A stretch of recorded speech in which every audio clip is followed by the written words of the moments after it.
అందరం కూడా భవిష్యత్తులో పోరాటాలకు సన్నద్ధంగా అదేవిధంగా తెలంగాణ రాష్ట్రంలో నూతనంగా ఏర్పడినటువంటి ప్రభుత్వం రైతాంగం ఇచ్చినటువంటి రుణమాఫీ రైతు బంధు అదేవిధంగా ఈ పథకాలన్నింటినీ కూడా పూర్తిగా అమలు చేసేదానికోసం చర్యలు తీసుకోవాలా.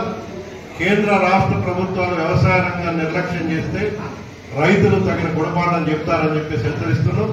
అందుకని భవిష్యత్తులో ఈ వ్యవసాయ రంగాన్ని రక్షించుకునే దానికోసం రైతాంగాన్ని కాపాడుకునే దానికోసం ఏకేఎస్ ఆధ్వర్యంలో జరిగేటువంటి పోరాటాల్లో రైతులు పెద్ద సంఖ్యలో పాల్గొనాలని చెప్పేసి కోరుతాము.